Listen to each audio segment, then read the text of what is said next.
بسم اللہ الحمدللہ والصلاۃ والسلام علی رسول اللہ۔ جب کالج میں یا اسکول میں اسائنمنٹ دیا جاتا ہے طلباء کو، تو اسائنمنٹ ایک طرح کا امتحان ہوتا ہے، اور امتحان اسی کو دینا ہے جو طالب علم ہے، کیونکہ اس پر درجات ملتے ہیں، نمبرات ملتے ہیں۔ اب اگر کسی اور سے آپ اپنا امتحان دلوا رہے ہیں تو وہ جو نمبرات آپ کو ملیں گے وہ جعلی نمبرات ہوں گے، وہ اصلی نہیں ہوں گے۔ یہ دھوکہ دینا ہے، یہ تزویر ہے، غش ہے، تدلیس ہے، جو کہ ہماری شریعت میں جائز نہیں ہے۔ اللہ کے نبی صلی اللہ علیہ وسلم کی حدیث ہے کہ من غشنا فلیس منا، جس نے دھوکہ دیا وہ ہم میں سے نہیں ہے۔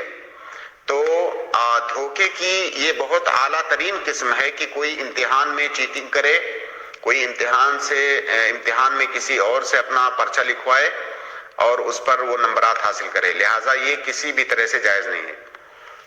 اگر کسی اور کا امتحان آپ پیسہ لے کر کے دیتے ہیں کہ میں تمہارا امتحان دے دیتا ہوں اور تم مجھے پیسے دے دو، تو یہ جو کمائی ہے یہ کمائی حرام ہے، یہ کمائی حرام ہے۔ وہ دونوں آدمی گنہگار ہیں، جو اپنا امتحان دوسرے سے دلوا رہا ہے پیسہ دے کر کے وہ بھی گنہگار ہے، اور جو دوسرے کا امتحان دے رہا ہے پیسہ لے کر کے وہ بھی گنہگار ہے، اور یہ جو کمائی ہے یہ کمائی بھی حرام ہے۔ ہمارے ہاں طلباء، بہت سارے طلباء، مطلب چیٹنگ تو عام ہے، ہندوستان ماشاءاللہ اس مسئلے میں مثالی ہے۔ ایک مسلمان طالب علم کو سوچنا چاہیے کہ یہ جو امتحان ہے یہ دنیا میں ہوگا اور دنیا ہی میں ختم ہو جائے گا، اور اس کا جو گناہ ہے یہ گناہ باقی رہے گا۔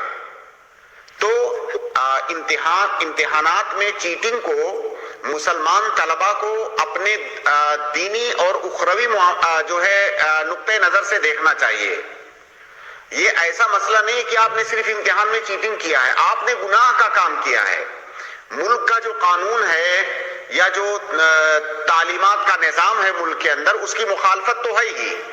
آپ ملک کے قانون کے مجرم تو ہے ہی، آپ اللہ تعالیٰ کے بھی مجرم ہیں، آپ نے جو گناہ کیا ہے۔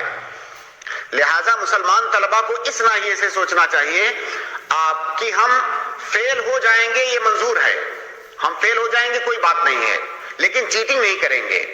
تو ایک تو یہ ملک کے قانون کے خلاف ہے، اس سے بڑی بات یہ دین کے خلاف ہے، اس پر گناہ ملے گا۔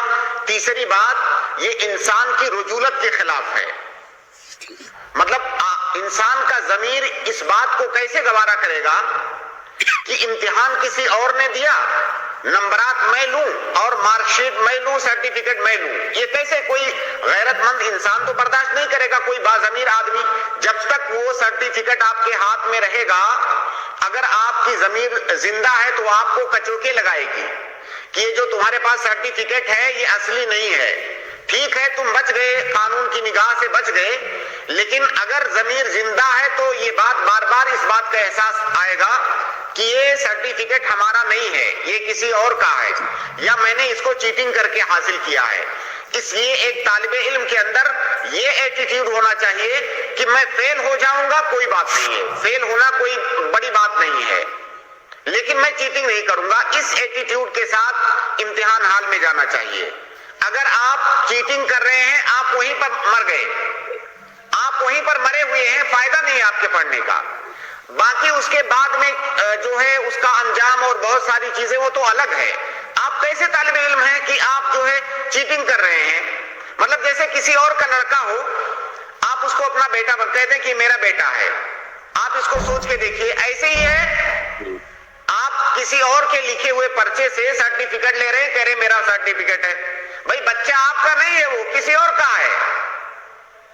تو یہ انسانی غیرت کے بھی خلاف ہے، انسانی ضمیر کے بھی خلاف ہے۔ تو آپ اپنے اندر یہ ایٹیٹیوڈ رکھیے کہ میں فیل ہو جاؤں گا چلے گا، لیکن چیٹنگ نہیں کروں گا۔